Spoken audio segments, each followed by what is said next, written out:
हाँ दोस्तों, मैंने अपनी पिछली वाली वीडियो में पापा की मार की बात करी थी। आज मैं मम्मी की मार की बात करूँगा। मैं जानना चाहता हूँ कि यहाँ किसके 3 या 4 भाई बहन हैं, जिसके मुझे कमेंट करके बताएं। हाँ, मैं बताऊँ आपको, ये जो 3 या 4 बच्चे होते हैं, इसका सुख, असली सुख सिर्फ माँ बाप को पता होता है। इसका सबसे बड़ा सुख तो यही होता है कि गलती चाहे जिस भी औलाद की हो, जो रेंज में आता है वो कूद दिया जाता है। अब गलती उसने करी जो दूर बालकनी में खड़ा है, अब इनकी रेंज में कोई दूसरा आ गया, उसको कूद दिया। इसके 2 फ़ायदे हैं। ये जो रेंज में नहीं है, जिसके तमाचा पड़ा,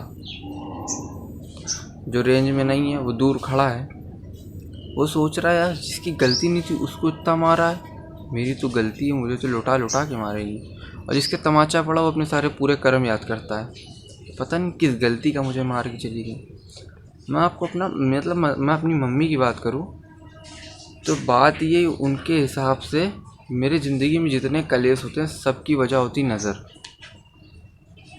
अब मैं क्या बताऊँ, मैंने बताया अपनी मम्मी से कि अल्ट्रासाउंड में पथरी निकली, कह रही तुम्हें नज़र लग गई। अब लो, इसमें भी मुझे नज़र लग गई, कह रही लाओ चप्पल लाओ नज़र उतार दो। एक तो माँ की चप्पल एक और यूजेस अनेक, उससे बड़ा परेशान हूँ। चप्पल पहन के मार्केट चली जाएंगी, वापस आएंगी तो उसी से नज़र उतार देंगी, और इस प्रोसेस के बीच में कुछ बोल दो तो तुम्हारा भूत भी उतार देंगी। आजकल देखिए आप मार्केट में कितने मल्टीटास्किंग फ़ोन आ रहे हैं, एक काम करते करते दूसरा काम भी कर लो, दूसरा काम करते करते तीसरा काम भी कर लो। लेकिन मैंने पहली बार अपनी लाइफ आंखों से देखा है मल्टीटास्किंग मम्मी। मैं बैठा, रोटी बनाते बनाते मुझे चाटा मार दिया, चाटा मारने के बाद रोटी जलने से पहले रोटी पलट दिया। ये थोड़ी ना होता है यार, आपने वो तो सुना ही होगा, light is faster than sound. हट, ये नहीं होता। Sound, mummy is faster than light. और ये जो क्या बोलते हैं पेड मार्केटिंग का सिस्टम चल रहा है, पेड मार्केटिंग, ये मेरी मम्मी बहुत पहले से करती आ रही है। ये कॉन्सेप्ट अभी आया मार्केट में, मेरी मम्मी बहुत पहले से करती आ रही है। मतलब उनका क्या, मेरी टीचर के साथ करती है यार। घर में पहले खुद कूटेगी, फिर मेरी टीचर से जाके बोल देगी कि अपना समझ के मारना। मतलब मैं तो हूँ तबला, इधर बजाया गया उधर बजाया गया। अब मैं अपनी पर्सनल 6 क्लास की बात बताऊँ तो मतलब मैं 6 क्लास में था, पापा मुझे पीट रहे थे और मेरी माँ, ये माँ जो होती हैं, ये औरत, ये फिल्म में तब आती हैं जब पापा कूट चुके होते हैं। मैं चिल्ला रहा मम्मी मम्मी, ये औरत नहीं सुन सकती, कुछ भी हो जाए औरत नहीं सुनेगी। ये पकौड़े तल ली वहाँ बैठ के, इनके लौंडे को पकौड़ा बना के चला गया। और फिर छलावा देखो इनका छलावा, हाय मेरे लल्ला को किसने मार दिया, हाय मेरे लल्ला को किसने मार दिया। मैं कहूँ तुम्हारा ही मरद था बहन, वो जिसने मारा वो तुम्हारा ही मरद था। अब इनकी माँ की ममता जाग जाती है, भरोसा न करना कभी। ये माँ की ममता करते करते तुम्हारे इतनी पास आ जाएंगी कि तुम्हें भागने का मौका नहीं मिलेगा। और सबसे बड़ा झूठ, सच सजता नहीं मारूंगी, सबसे बड़ा झूठ तो यही होता है। कभी मैं बताऊँ अपनी पर्सनल बात होता है, जब मैं 7th क्लास में चला गया तो एक दिन मैं सुबह 9:30 बजे उठा।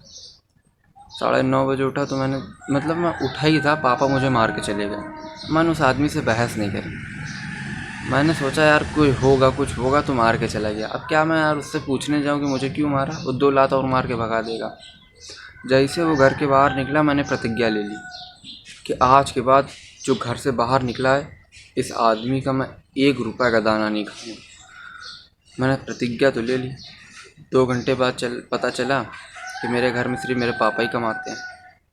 अब प्रतिज्ञा तो ले ली थी, सुबह का नाश्ता दोपहर का खाना तो मेरा छूट ही गया। अब फिर रात में बैठा था अकेले, भूख लग रही थी बहुत तेज़, तो मम्मी दूध लेके आई। मम्मी दूध लेके आई, मैं दूसरी तरफ मुँह था। मम्मी कह रही तुम्हें क्या लगता है माँ की ममता मान जाएगी? फिर ये माँ की ममता, मैं दूध पीने के जैसे पलटा, मेरा हाथ गिलास में लग गया। मम्मी मेरे सामने खड़ी, ये माँ की ममता इतनी तेज़ मेरे गाल पे पड़ी फट से। अब मैं तो 10 मिनट सोचने लगा, जो 10 सेकंड तो मुझे कुछ समझ नहीं आया कि मैं करूँ क्या। मैं तो ये सोच रहा था, मतलब इतनी पास से इतनी तेज़ मारा कैसे, ये तो साइंस के नियमों के खिलाफ है ना। मतलब इतनी पास से इतनी तेज़। फिर 10 सेकंड हिम्मत जुटाने के बाद मैंने बोला कहाँ गई माँ की ममता, अभी तो यही थी ना, कहाँ गई माँ की ममता। लेकिन मैं यार उसके बाद कुछ बोलना नहीं चाहूँगा, लेकिन एक बात है, कुत्तों को ज़मीन से चाटने में यार बड़ी दिक्कत होती है। मुझे उस दिन दूध पी के पता चल गया। हाय दोस्तों, माय नेम इज़ आराम खान। चैनल को सब्सक्राइब करो, लाइक करो, वीडियो को ज़्यादा से ज़्यादा शेयर करो, ज़्यादा से ज़्यादा देखो, व्यूज़ बढ़ाओ। अगली वीडियो में फिर मिलेंगे।